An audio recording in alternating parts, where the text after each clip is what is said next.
Sunday night on BBC One. At 7, Judi Dench and Geoffrey Palmer are back. Ow, my shin! Are you all right? All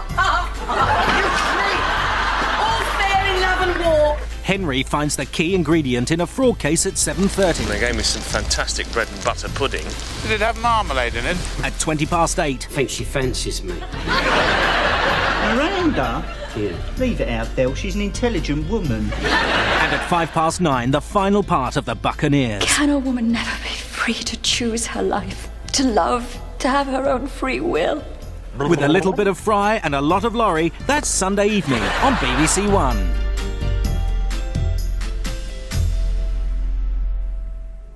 Life slipping away. They say you lose one a night.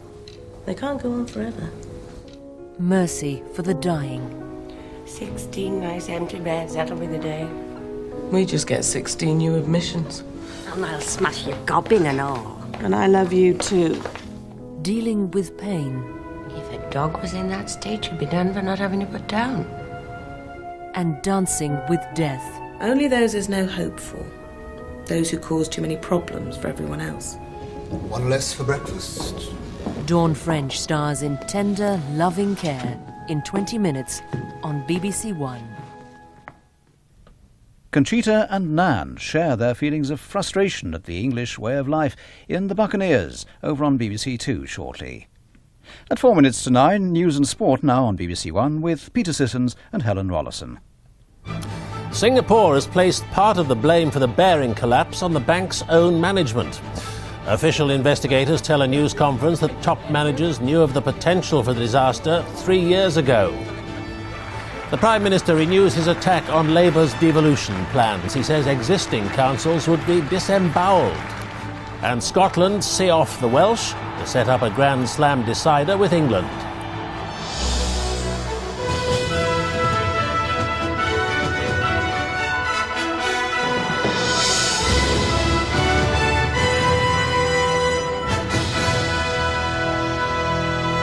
Good evening. Financial investigators in Singapore have alleged that executives of the collapsed bank Barings were warned as long ago as 1992 that they were sitting on a potential disaster.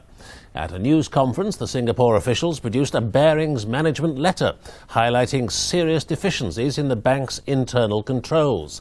And that was even before the dealer Nick Leeson took up his job. One of the investigators said it's not fair to say that we are focusing our attention only on Leeson. These were the first public shots fired by Singapore in the battle over the blame for the Barings collapse. The head of the Singapore Monetary Exchange pointed the finger directly at Barings management. The failure of internal controls within the Barings Group has allowed the general manager of Baring Futures Singapore to commit the Barings Group to substantial positions, which now account for the loss sustained by the Barings Group. But the most telling revelation came in a letter displayed to the media. It showed that 3 years ago, Barings Regional Managing Director James Bax warned against allowing Nick Leeson to bypass local controls and report directly to London. He wrote, "We are in danger of setting up a structure which will subsequently prove disastrous and with which we will succeed in losing either a lot of money or client goodwill, or probably both." The Singapore authorities said that in giving Nick Leeson the power to supervise his own deals, the company had set a course for disaster. This represents an excessive concentration of powers. Companies commonly divide responsibility for initiating, settling and recording transactions among different areas to reduce the possibility of error and fraud. The investigators confirmed that in the weeks leading up to Mr. Leeson's flight from Singapore, Barings pumped £600 million into the futures operation in a bid to meet their general manager's margins. A clear indication that the scale of Nick Leeson's position was known to at least some executives in London. In fact, only last month, Barings sent one of its most senior officials here to reassure worried authorities that the company could meet Nick Leeson's trading obligations. Sources close to the investigation told the BBC Tonight that further detailed revelations about the failure of controls could be expected soon. Fergal Keane, BBC News, Singapore. Here, the bank's administrators refused to comment on the developments in Singapore, but they did confirm that another potential buyer has emerged for parts of Barings. The buck stops here.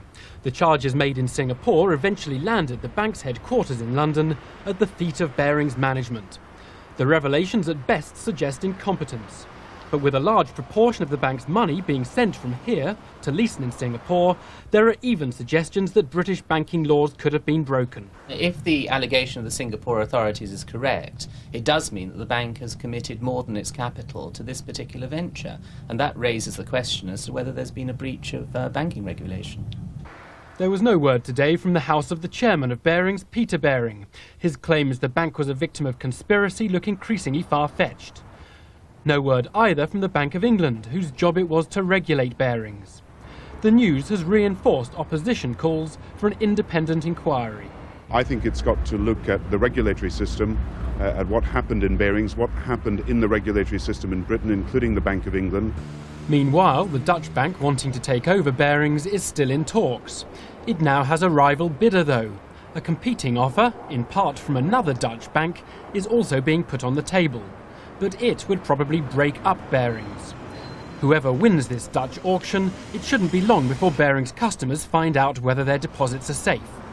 Both bids should have been helped by news that the bets made by Leeson are now all closed.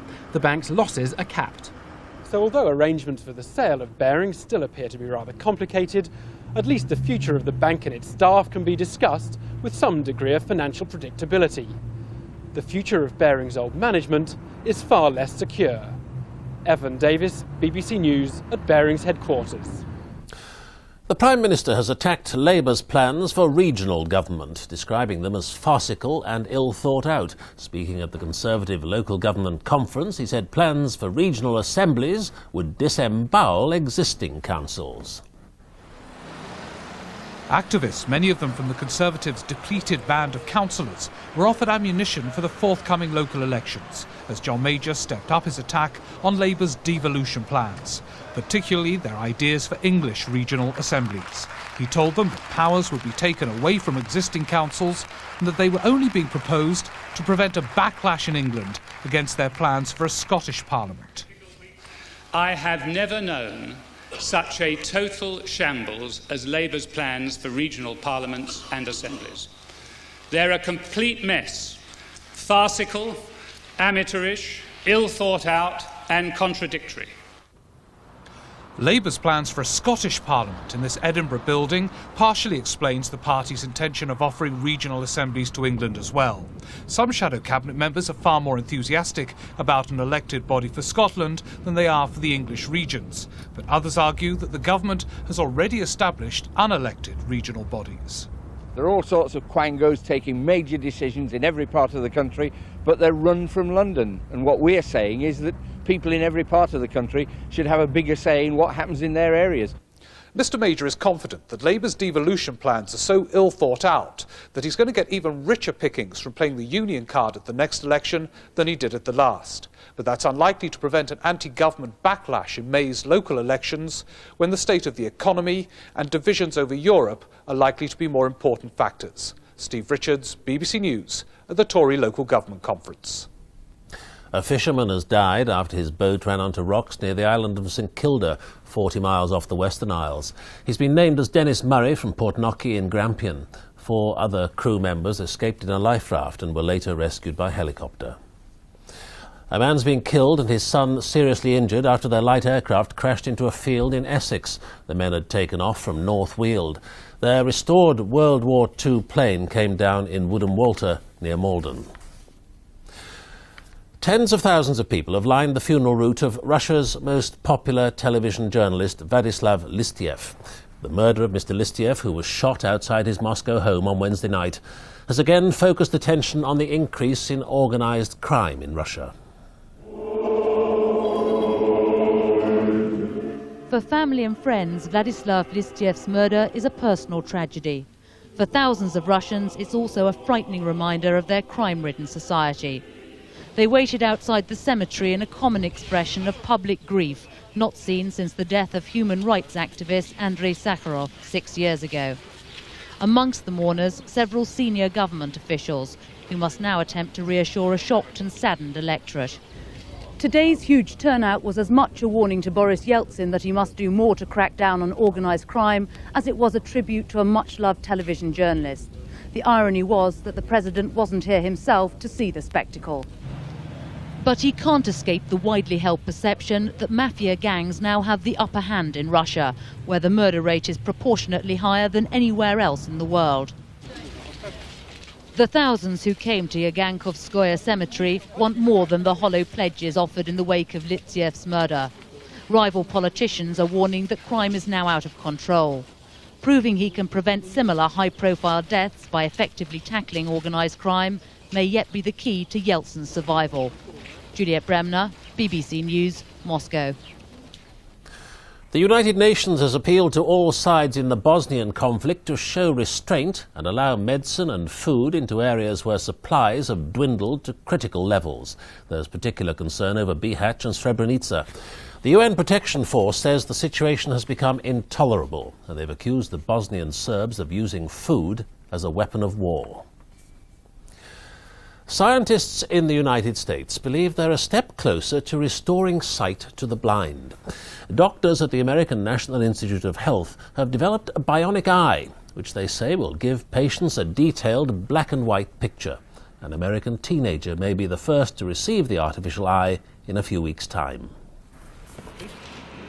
Until recently, doctors could not replace a damaged eye. Many eye and vision problems could be cured. But once an eye was lost, blindness was inevitable. But 18 months ago, scientists here at the American National Institute of Health developed a crude artificial eye that provided some very limited vision. Now they're planning a considerably improved device, and the patient who will be the first to receive it is likely to be a teenage boy who lost his sight in an accident. One of the boy's useless eyes will be replaced by a miniature TV camera fitted into the eye socket.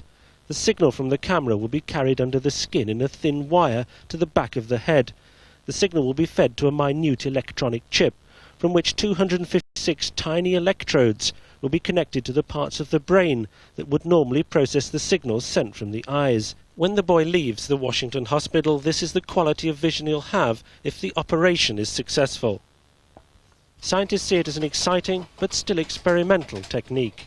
It's important to sound a note of caution. I think it's unlikely that this will be freely available within the next 5 years, or may be available within the next 10. It's important also to emphasize this is one of several approaches to treating blindness due to retinal disease. Advances in surgery and micro-miniaturization mean that some parts of the body can be replaced, though as yet they're not as good as the real thing. Advances in science and technology may one day be able to restore lost sight. The planned experiment in America is a step towards that goal. David Whitehouse, BBC News. Now, with news of how Scotland's rugby union players and Manchester United's footballers dominated the day's sport, here's Helen Rollason. Scotland are one game away from winning rugby union's Grand Slam after a convincing 26 points to 13 victory over Wales at Murrayfield. In today's other game, France finished their Five Nations programme by beating Ireland 25-7 in Dublin. That result means that Wales now it will be remembered for civilian bloodshed inflicted by a former superpower. Andrew Simmons, ITN, in Grozny. A Turkish Airlines Boeing 737 on an internal flight crashed today during a snowstorm. 54 people were killed, 22 were injured. Just before the plane came down, air traffic controllers had warned the pilot that it was too dangerous to land. Appalling weather hampered rescuers. Soldiers and local volunteers battled through several feet of snow to reach the wreckage of the Turkish Airlines Boeing 737. The plane, carrying troops and their families, was making its third attempt to land near Van, a city 60 miles from the Turkish border with Iran. Air traffic controllers say the pilot had ignored warnings that landing was too dangerous and had been told to return to Ankara. Poor weather is a frequent hazard to planes flying in the remote region in winter. The Turkish army uses air travel because of the risk of ambush by Kurdish guerrillas on the ground. Here, the government is planning to relax the laws surrounding fruit machines. The Home Secretary, Michael Howard, said today that all prizes should be paid out in cash instead of tokens. Adam Holloway reports.